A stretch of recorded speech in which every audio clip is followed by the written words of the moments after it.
Kung medyo down ka ngayon, then this video is for you.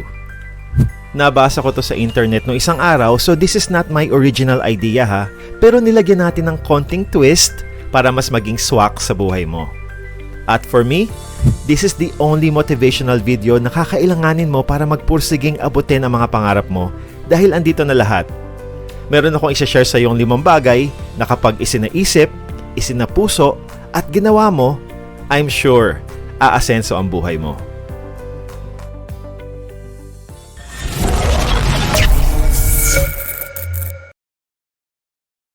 Ganito kasi yon.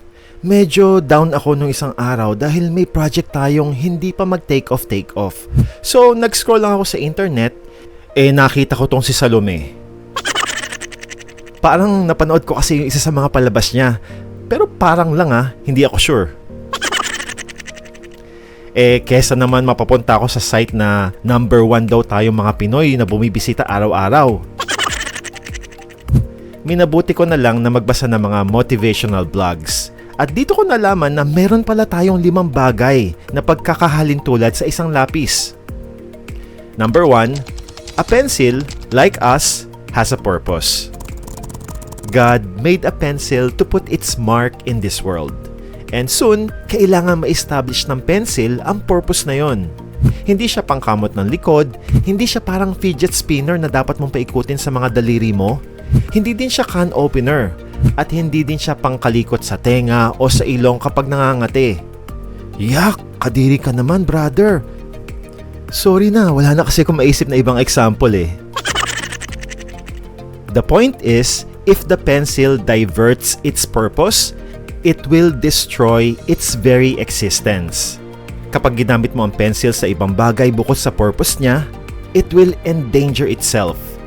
Masisira yung lapis at hindi mo na yun magagamit. Sa kaparehong paraan, you need to establish your purpose. Hindi ka pwedeng ma-distract katulad sa palaging panonood kay Salome at sa mga katropa niya. Kapag lagi mong ginagawa yung mga bagay na hindi naman in line sa purpose mo, you will endanger your very existence. You must be focused on one thing. Ano yung one thing na yon para sa'yo? Hindi ko alam sa'yo pero mas gusto kong kasama o kausap yung mga people of purpose, yung mga alam kung ano yung one thing nila, kasi sila yung mga taong focused on their one thing. They're driven, excellent people. Nakaka-motivate sila kasi they move with direction. They know where they're going. Ikaw, ano yung one thing mo? Number 2, like us, a pencil has priority. Yung inside ng pencil ay mas importante kaysa sa outside appearance niya. Kasi yung inside niya ay connected sa purpose niya. Yung labas ng pencil maaaring madumi o tanggal-tanggal na yung mga designs niya o nawala na yung mga pintura o kaya naman may mga bite marks pa. Pero that doesn't matter as long as its inside is working. Katulad ng lapis, yung purpose mo ay connected on what's inside you, hindi sa panglabas. Ano yung ibig kong sabihin? Yung mga pera mo, o yung mga lupain, mga mansions mo, o yung mga magagara mong sasakyan, maski yung latest iPhone mo, yung mga gadgets mo, hindi yun yung talaga magpapasaya sa'yo. It's what's inside you that will make you truly happy and fulfilled. Kaya nga sabi sa Bible, Christ dwells in you. At ikaw daw ay ang temple of the Holy Spirit.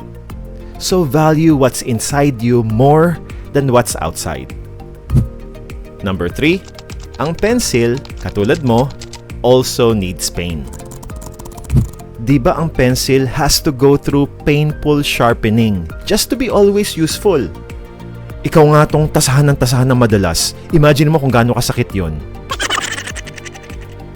Pero kung hindi kasi siya magdadaan sa mga painful sharpenings na yon, hindi siya magiging useful. Hindi niya mapufulfill ang purpose niya.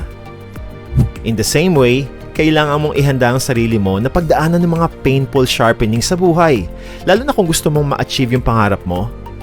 God will allow you to go through trials to test you, teach you, and train you to be better than you were before.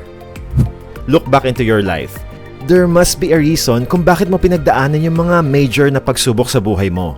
There's a reason kung bakit mo pinagdaanan ng kawalan ng trabaho o pagkakakitaan.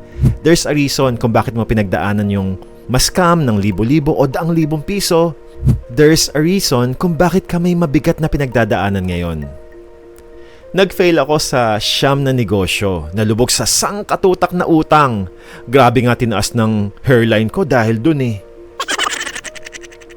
And yet, dahil doon sa mga pinagdaanan natin, I believe mas nakakapagbigay tayo ng mga good advices at inspiration about businesses, finances, at sa buhay. Kahit papano.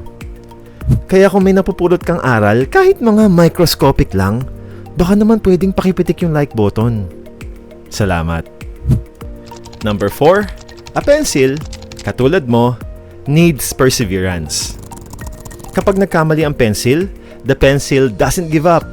Bakit? Kasi alam niya na meron naman siyang pambura. The pencil can simply erase its mistakes and move on. Hindi niya sinisisi yung sarili niya o sinasabihan sa sarili niya na, ay nako, napaka-boklogs ko talaga. Bakit ako nagkamali dito? Naku po, napakatanga ko talaga. O, I'm totally a failure. Wala na akong magagawa. Ganito na lang talaga ako. Walang ganong mga words si pencil. Again, kapag nagkamali siya, it simply erases the mistakes and moves on. Ganon ka din. Lagi mong tandaan na kapag nagkamali ka, God gave you an eraser. Just use it and move on. Ito yung pinaka-powerful eraser sa buong mundo. Hindi mo lang alam na eraser pala siya. Ano yung eraser na yon? It's called forgiveness. Pinatawad ka na niya at hiling lang niya sa'yo, matuto kang patawarin ng ibang tao, lalong-lalo na yung sarili mo kapag nagkamali ka, so you can move forward.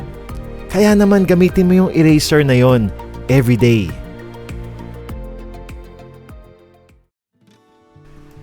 At ang number 5, a pencil needs special power. A pencil, left by itself, cannot fulfill its purpose. Kasi yung power niya ay hindi naman nanggagaling sa sarili niya, kundi sa kamay na humahawak sa kanya. For the pencil to make its mark in the world, it needs to allow someone's hand to hold it. In the same exact way, you need to allow God's hand to hold you, to guide you, and to help you achieve your dreams na nilagay na niya sa puso mo. Kaibigan, are you allowing God's hand to hold you, direct you, and use you now? Let Him hold you. Pero ganun pa man, I think God would agree na while He wants us to be kind, hindi naman niya ini-encourage na sobrang kindness ang ibigay natin. Kasi alam mo ba na may mga negative effect ang sobrang pagiging mabait? Alamin mo yun sa video na to. Maraming salamat sa panonood. Peace out.